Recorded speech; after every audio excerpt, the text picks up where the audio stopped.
नमस्कार, ABP news पर हाजिर हूं मैं रुमाना इसार खान। आगे का एजेंडा देख रहे हैं।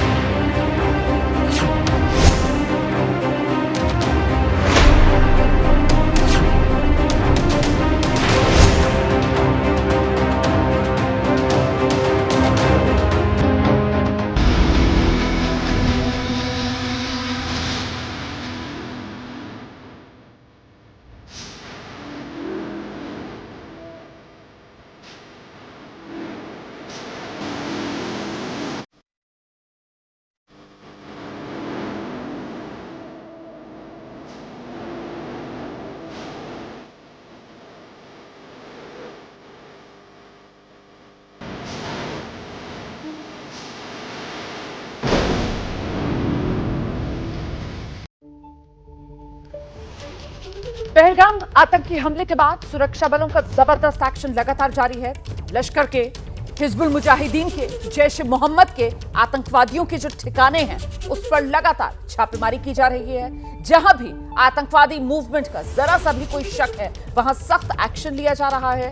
सरहद पर सुरक्षा बलों की तैनाती बढ़ी है। वहीं केंद्र सरकार ने पाकिस्तान के खिलाफ डिप्लोमेटिक स्ट्राइक कर दी है और माना यह जा रहा है कि पाकिस्तान में सेना दहशतगर्दों पर बड़ी कार्रवाई हो सकती है। इस वक्त की बड़ी खबर मैं आपको बता देती हूं, जम्मू कश्मीर से आ रही है, जहां दहशतगर्दों के खिलाफ एक्शन लगातार जारी। पिछले 48 घंटे की अगर बात की जाए तो पिछले 48 घंटे में 9 आतंकवादियों के घरों को तबाह किया जा चुका है। ये बड़ी खबर मैं आपको बता रही हूं। सुरक्षा बलों ने पुलवामा में, शोपियां में, कुलगाम में आतंकवादियों के घर नेस्तनाबूद किए।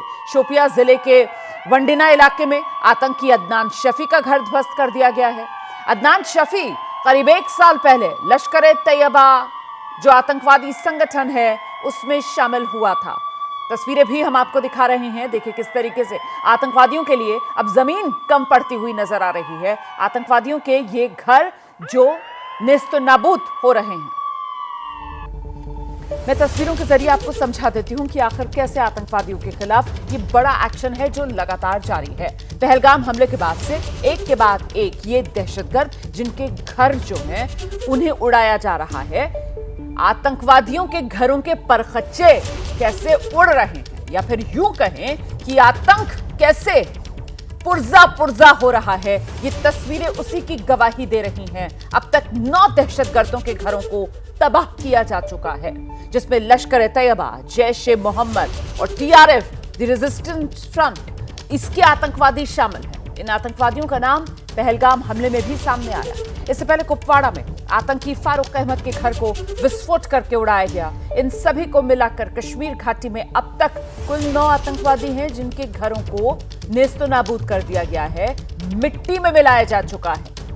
आपको ध्यान होगा प्रधानमंत्री नरेंद्र मोदी, पहलगाम हमले के बाद प्रधानमंत्री नरेंद्र मोदी की तरफ से यह साफ तौर पर कहा गया था कि आतंक की जो बची कुछ जमीन है उसे छोड़ेंगे, उसे मिट्टी में मिला देंगे। और उसी क्रम में एक के बाद एक ये एक्शन सुरक्षा बलों का। हम सीधे आपको लेकर चलेंगे। हमारे साथ हमारे सहयोगी इस वक्त मौजूद हैं। आसिफ कुरैशी श्रीनगर से हमारे साथ मौजूद है, अहमद बिलाल पहलगाम से हमारे साथ जुड़ गए हैं, अंकित गुप्ता दिल्ली से हमारे साथ हैं। सबसे पहले आपको आसिफ के पास लेकर चलेंगे और जरा आसिफ से जानते हैं किस तरीके से ये आतंक पर एक के बाद एक स्ट्राइक और आतंकवादियों के ये जो आशियाने मिट्टी में मिल रहे हैं, आसिफ नेस्तनाबूद किए जा रहे हैं।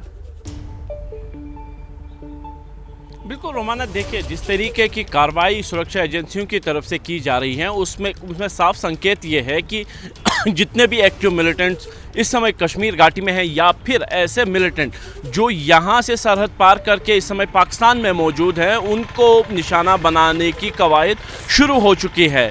यहाँ पर पिछले 24 घंटे की बात करें तो जो 4 घर आज रात में गिराए गए हैं, जो दक्षिण कश्मीर और उत्तरी कश्मीर में, चाहे कुपवाड़ा हो, बांडीपुर हो, त्राल हो या शोपियां हो, यहाँ पे जो 4 घर आज गिराए गए हैं वो लश्कर और जैश से जुड़े हुए 4 मिलिटेंट्स के साथ। लेकिन जो बांडीपुर में घर गिराया है फारूक कैडवा का, उसके बारे में ये बताया जा रहा है कि वो पाकिस्तान में इस समय बेस्ड हैं और वहाँ से ही एक मॉड्यूल ऑपरेट कर रहा है कश्मीर घाटी में। इसीलिए ये माना जा रहा है कि जो कार्रवाई केवल कश्मीर घाटी में नहीं हो रही है बल्कि उन जो आका है आप सरहद पार बैठे हैं उनको भी निशाना बनाया जा रहा है जिनके तार यहाँ पे जुड़े हुए हैं। लेकिन कहीं ना कहीं जो यहाँ पे सक्रिय मिलिटेंट हैं वो भी एक बार जो है ज़मीन पर बाहर निकल आए हैं। और आज रात में ही कुपवाड़ा में एक सोशल एक्टिविस्ट गुलाम रसूल मागरे को गोली मारी गई, जिनकी अस्पताल में मृत्यु हो गई। यानी कहीं ना कहीं जो लड़ाई है वो और ज़्यादा तीव्र होगी, इस बात की जो आशंका पहले ही सुरक्षा एजेंसियों ने जताई थी। लेकिन उसको तोड़ने के लिए सुरक्षा बलों की कवायद भी जारी है।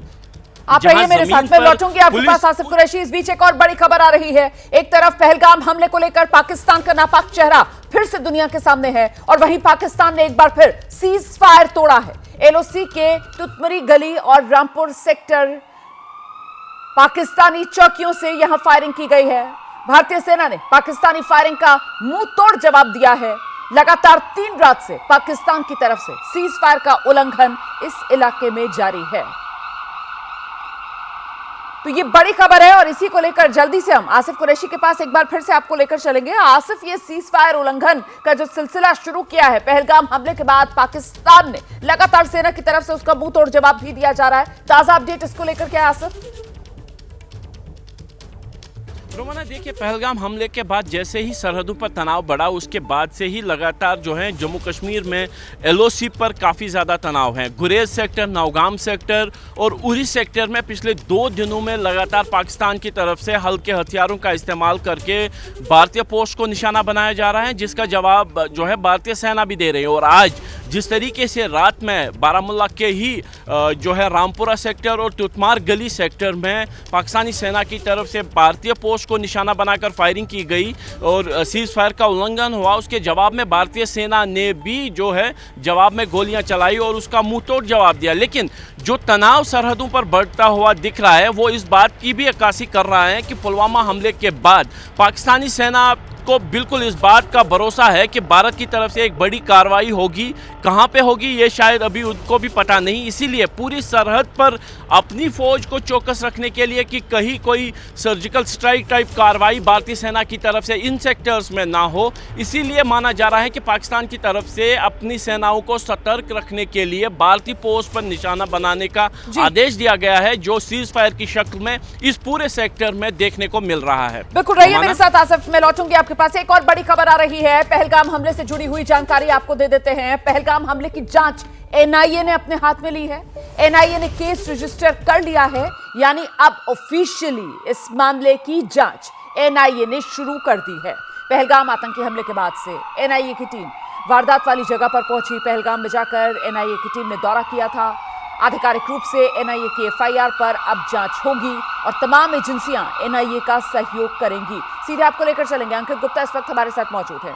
अंकित, एनआईए की तरफ से अब मामला दर्ज भी कर लिया गया है, मतलब एक तरीके से आधिकारिक तौर पर जांच एनआईए के हाथ। अंकित,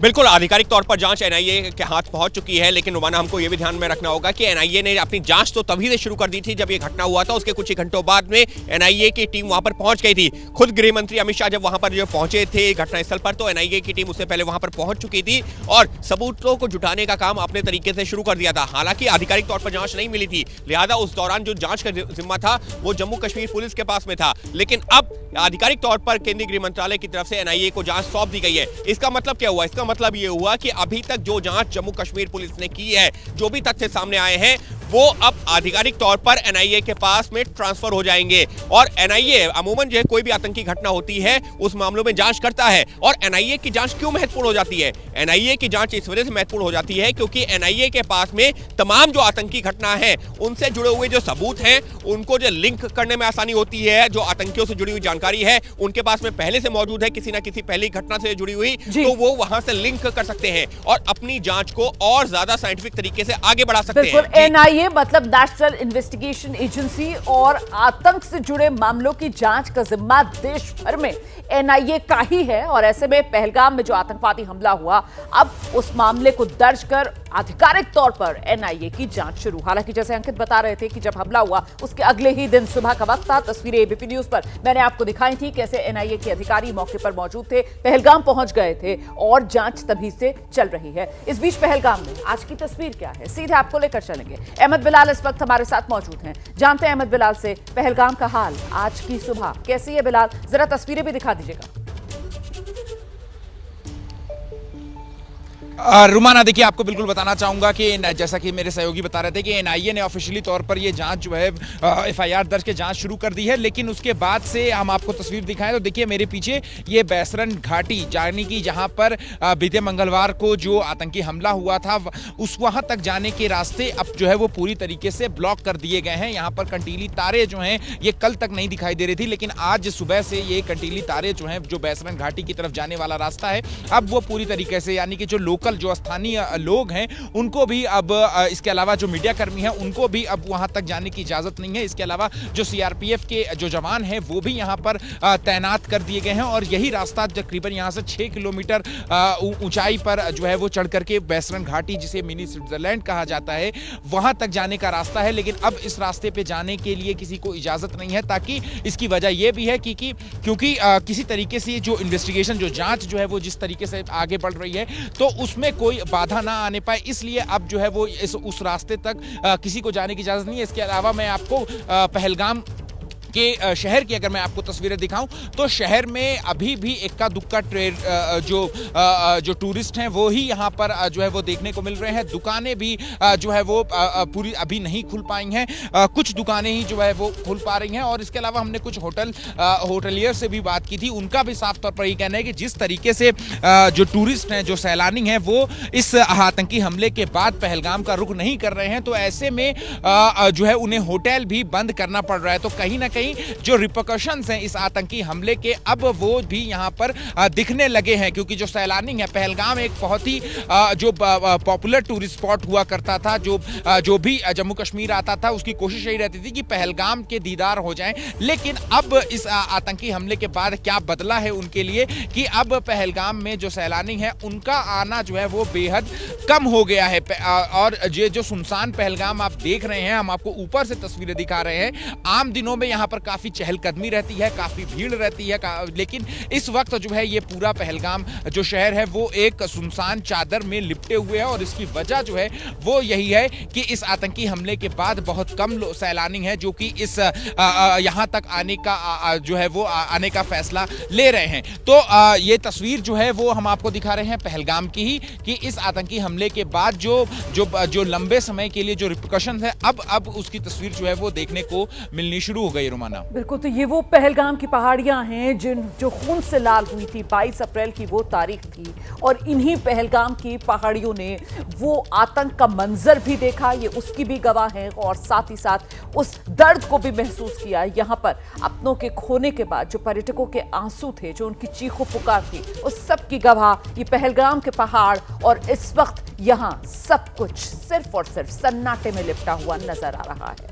इस बीच आपको बता दें, सुरक्षा पुख्ता, वो तस्वीरें आप देख रहे थे। वहीं पहलगाम की बैसरन घाटी में आतंकी हमले के बाद भारत जिस तरीके से एक के बाद एक कदम उठा रहा है, पाकिस्तान घबरा गया है। पाकिस्तान के नेता जिस तरीके की बयानबाजी कर रहे हैं उससे साफ है पाकिस्तान को अब जवाबी कार्रवाई का भारत की तरफ से डर सता रहा है। पाकिस्तान के पूर्व विदेश मंत्री बिलावल भुट्टो के बाद अब रेल मंत्री हनीफ अब्बासी ने भारत को गीदड़ भभकी दी है। कह रहे हैं पाकिस्तान के पास 130 परमाणु बम सजाने के लिए नहीं रखे। ये जो गोरी शहीन गजनवी ये चौकों में सजाने के लिए नहीं हमने रखे हुए, ये हमने हिंदुस्तान के लिए रखे हैं बाबा। ये जो 130 एटॉमिक हमारे पास वेपन है वो हमने सिर्फ मॉडल बनाने के लिए नहीं रखे हुए, और आपको पता ही नहीं कि हमने पाकिस्तान के किस किस हिस्से में रखे हुए हैं। मैं दोबारा दोहराने लगा हूं, ये जो बैलिस्टिक मिसाइल हैं, ये जो क्रूज मिसाइल हैं, ये जो शाहीन है, गौरी है, ये मैं फिर दोहराने लगा हूं, ये हमारे चौकों में नहीं है, ये हमारे बिल्कुल आप इनका रुख आपकी तरफ है और किसी की तरफ नहीं है। वहीं पाकिस्तान के पंजाब प्रांत से पूर्व सीएम नजम सेठी ने कबूला, पाकिस्तान भारत से ज्यादा दिन तक जंग नहीं लड़ पाएगा। लिमिटेड वॉर के अंदर इंडिया हावी नहीं हो सकता अगेंस्ट पाकिस्तान। पाकिस्तान की जो एयरफोर्स और आर्मी है it can take care of itself on any front. India को पता है, तारीख बताती है इंडिया। लॉन्ग वॉर वो पाकिस्तान सस्टेन नहीं कर सकता क्योंकि पाकिस्तान के पास वो रिसोर्सेज नहीं है। 3 महीने की जंग हो, फौजें लड़ रही है, वो पाकिस्तान नहीं सस्टेन कर सकता। And that is where the nuclear option comes in. और वो पाकिस्तान ने वाजे कर दिया कि यही सिचुएशन है जिसमें हम न्यूक्लियर करेंगे, और इंडिया को पता है कि कोट अनकोट पागल लगे शायद कर ही दे। तो ये पाकिस्तान की तरफ से जिस तरीके की गीदड़ भपकियां आ रही हैं वो भी हम आपको सुना रहे हैं, क्योंकि पाकिस्तान को पता है उसने जो कुकर्म किया है, जो आतंकवाद का दंश भारत ने सहा है, भारत छोड़ेगा तो नहीं। ये नया हिंदुस्तान है, छेड़ोगे तो छोड़ेगा नहीं। फिलहाल बहुत धन्यवाद हमारे सभी सहयोगियों का हमारे साथ बने रहने के लिए।